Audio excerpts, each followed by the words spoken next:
Hello friend, welcome back to my channel Pratima Jagat. আমি প্রতিমা চলে এসেছি আজকে আবার একটি নতুন রেসিপি নিয়ে। পৌষ মাস মানেই হচ্ছে পিঠে পুলি খাওয়ার দিন। প্রত্যেকের বাড়িতেই ভিন্ন ভিন্ন ধরনের পিঠে হয়ে থাকে। আজকে আমি তোমাদের সামনে করে দেখাবো দুধ গোকুল পিঠে। সেটি কিভাবে করতে হয় তোমাদের সাথে আজকে আমি শেয়ার করে নেব। এইটি বাটির মধ্যে আমি নিয়ে নিলাম গোবিন্দভোগ চাল, সেটিকে ভিজিয়ে রেখেছিলাম 3 ঘন্টার মতো। জল খুব ভালো করে ঝরিয়ে নিয়েছি এবং একটি মিক্সিং বোলের মধ্যে খুব সরু করে সেটিকে আমি বেটে নেব। গুঁড়ো করে নিলাম, গুঁড়ো করে একটি বোলের মধ্যে ঢেলে নেব। আমি এই বাটির 1 বাটি নিয়ে নিলাম চালের গুঁড়ো। আর তোমরা ইচ্ছে করলে এমনি চালের গুঁড়োও নিতে পারো, কিন্তু গোবিন্দভোগ চালের গুঁড়ো দিলে কিন্তু এই রেসিপির টেস্ট অসাধারণ হয় খেতে। তার মধ্যে আমি নিয়ে নেব 2 বাটি, এখানে আমি নিলাম ময়দা। 2 বাটি ময়দা আমি এর মধ্যে ঢেলে নিলাম। তার মধ্যে সামান্য একটু লবণ নিয়ে নেব টেস্টের জন্য। এবার খুব ভালো করে সমস্ত জিনিস শুকনো অবস্থাতে আমি একটি চামচ দিয়ে খুব ভালো করে মিশিয়ে নেব। এবার আমি নিয়ে নিলাম ঈষৎ উষ্ণ জল। আমি এখানে কফি মগের 1 মগ জল নিয়েছি। জল অল্প অল্প করে দিয়ে ব্যাটারটি আমি গুলে নেব। খুব পাতলা হবে না, একটু ঘন ব্যাটার হবে। তো ব্যাটারটি গুলে আমি ঢাকা দিয়ে রেখে দিলাম। এদিকে আমি পুর তৈরি করে নেব। আমি কড়াই গরম হয়ে গেলে নিয়ে নিলাম 1 কাপ পরিমাণ খেজুরের গুড়, নিয়ে নিলাম 1 কাপ পরিমাণ নারকেল। এই দুটো যখন একটু গলে যাবে নাড়াচাড়া করে নেব। তারপরে আমি এর মধ্যে নিয়ে নেব ক্ষীর। আমি এখানে বাড়ির তৈরি করা ক্ষীর শুকনো করে রেখেছিলাম, সেই ক্ষীরটি এর মধ্যে ঢেলে নেব। আমি এখানে নিয়ে নিলাম 1 বাটি পরিমাণ ক্ষীর। সমস্ত কিছু দিয়ে খুব ভালো করে নাড়াচাড়া করে নেব, নিয়ে সুন্দর একটি পুর আমি তৈরি করে নেব। তো ক্ষীর দেওয়ার পর গুড়ের সাথে সেটি মিশে গেছে।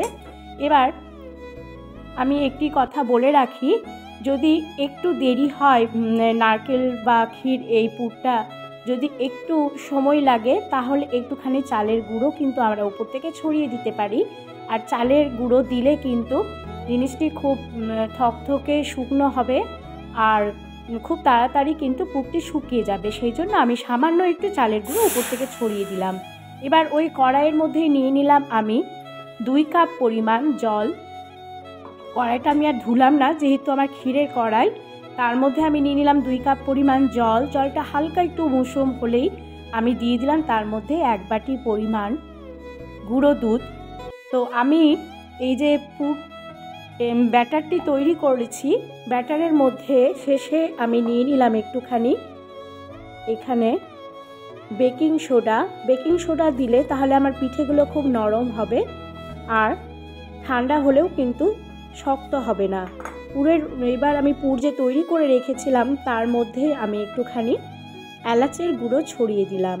এবার দেখতেই পাচ্ছ নারকেল নাড়ু যেমন আমরা করি সেইভাবেই কিন্তু খুব ভালো করে শুকনো করে মেখে নেব। আর গোল গোল করে এগুলোকে আমি একটি প্লেটে সাজিয়ে নেব। খুব গোল গোল নাড়ুর মতোই করব, কিন্তু একটু চাপটে করে নেব। এবার আমার দুধটা যে চাপিয়েছিলাম সেটি ঘন হয়ে গেছে। এবার আমি গ্যাস বন্ধ করে সাইডে রেখে দেব। তার মধ্যে আমি নিয়েছি একটু চিনি, 2 টেবিল চামচ চিনি নিলাম। আর নিয়ে নিলাম এখানে আমি 1/2 কাপ খেজুরের গুড়। সমস্ত কিছু দিয়ে খুব ভালো করে ঘন করে আমি রেখে দেব। গ্রেভিটা আমি তৈরি করে রেখেছি, তো একটু ঠান্ডা করে নেব। তারপর আমি এইদিকে একটি কড়াইয়ে তেল চাপিয়েছি। তেল গরম হয়ে গেলে এবার আমি পিঠেগুলো সব একে একে ভেজে নেব। গোকুল পিঠে আমি তেলে খুব সুন্দর করে ভেজে নেব।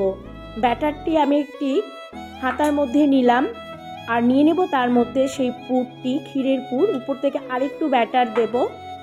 এইভাবে দিয়ে গরম তেলের মধ্যে এগুলো আমি একে একে সব ভেজে নেব। এইভাবে আস্তে করে আমি তেলের মধ্যে ঢেলে দেব।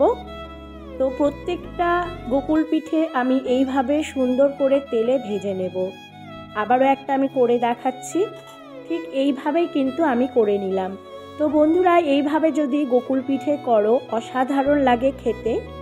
আর বাড়িতে প্রত্যেকে কিন্তু খেয়ে খুব মুগ্ধ হবে এইভাবে যদি পিঠে বানাতে পারো। আমার এইদিকে ক্ষীরটি রেডি হয়ে গেছে, মোটামুটি ঘন হয়ে গেছে। প্রত্যেকটা পিঠে আমি তার মধ্যে দিয়ে দেব। দেওয়ার পর আমি 8 থেকে 10 মিনিট একটু ফুটিয়ে নেব লো ফ্লেমে।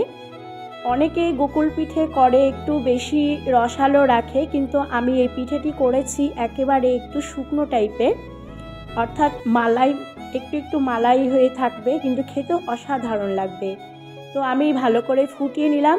ফুটিয়ে নিয়ে এবার গ্যাসের ফ্লেমটি আমি বন্ধ করে দেব। উপর থেকে ছড়িয়ে দেব একটু, আমি এখানে কিশমিশ ছড়িয়ে দিলাম আর একটু এলাচের গুঁড়ো ছড়িয়ে দিলাম।